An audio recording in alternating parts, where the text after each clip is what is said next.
Vista panorámica.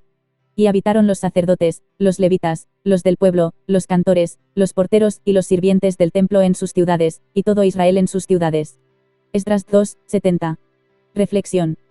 Porque no solamente habitaban en Jerusalén antes de haber sido esparcidos y deportados, sino en las ciudades colindantes y en la periferia territorial. Así se fueron a ubicar en su retorno, cada cual a su sitio, a la ciudad de donde salió, con sus respectivas familias. El territorio había dejado de ser nación con el exilio, para pasar a ser tierras bajo el dominio gentil, por lo que la idea de repartir 50.000 hombres de Israel, contados por sus casas, poniendo cada casa en la ciudad donde se ubicó en su día, se podría intuir hasta peligrosa.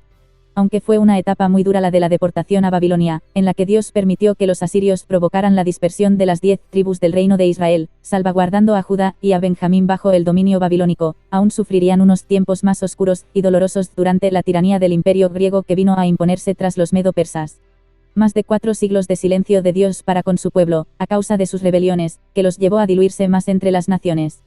Llegado Juan el Bautista, todos se preguntaban: ¿quién es este que llama al arrepentimiento, desde el desierto, vestido con pieles y comiendo langostas? Pues profeta nuevo se levantó para romper el silencio en cumplimiento de lo dicho por Isaías. Voz que clama en el desierto: preparad camino a Jehová, enderezad calzada en la soledad a nuestro Dios. Isaías 40, 3. Y rompiendo el silencio dio paso al Mesías, el Señor Jesucristo, quien venía a este mundo a librarnos de la muerte pagando con su propia vida, no sin antes encomendar a sus discípulos la más importante misión a cumplir sobre la tierra. Y es necesario que el Evangelio sea predicado antes a todas las naciones. Marcos 13, 10. Pero presentándose delante de todo Israel anunciando el reino, la máxima representación nacional no lo quiso reconocer, sino que fue enviado a muerte, dando cumplimiento de nuevo a lo dicho por el profeta. Despreciado y desechado entre los hombres, varón de dolores, experimentado en quebranto, y como que escondimos de él el rostro, fue menospreciado, y no lo estimamos. Ciertamente llevó él nuestras enfermedades, y sufrió nuestros dolores, y nosotros le tuvimos por azotado, por herido de Dios y abatido, mas él herido fue por nuestras rebeliones, molido por nuestros pecados, el castigo de nuestra paz fue sobre él, y por su llaga fuimos nosotros curados. Isaías 53 del 3 al 5. Tras su consumado es, su resurrección al tercer día, y su ascensión a la diestra del Padre, se dio lugar al nacimiento de la Iglesia, abriendo el Evangelio de la reconciliación a toda tribu, lengua y nación.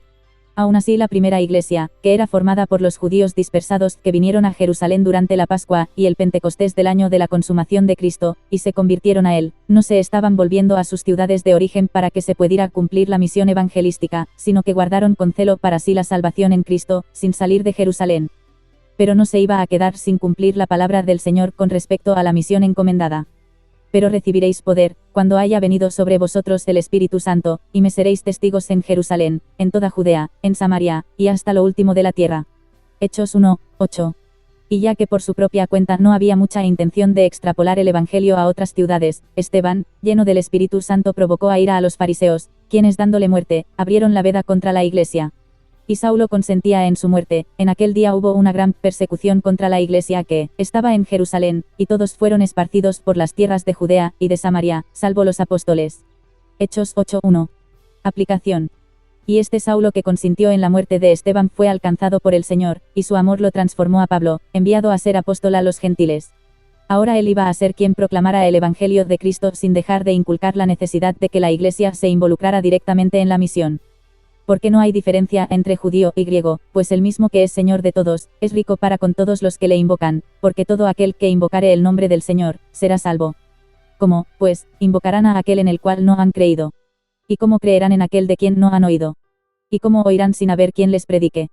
¿Y cómo predicarán si no fueren enviados? ¿Cómo está escrito? Cuán hermosos son los pies de los que anuncian la paz, de los que anuncian buenas nuevas. Mas no todos obedecieron al Evangelio, pues Isaías dice: Señor, ¿quién ha creído a nuestro anuncio? Así que la fe es por el oír, y el oír, por la palabra de Dios. Romanos 10 del 12 al 17. Acción. Tras la lectura y la reflexión, toca abrir la perspectiva, y extrapolarse de lo centralizado del confort, y del celo personal del privilegio de saberse salvo, a la vista panorámica del amor de Cristo por las almas que aún no lo son. Y para cuando se nos despierte el ánimo vengativo contra aquel incrédulo que ha mostrado un claro rechazo a escuchar el Evangelio, recibamos esta palabra del Señor como si hubieran sido dichas para nosotros mismos. Vosotros no sabéis de qué espíritu sois, porque el Hijo del Hombre no ha venido para perder las almas de los hombres, sino para salvarlas. Lucas 9:55-56.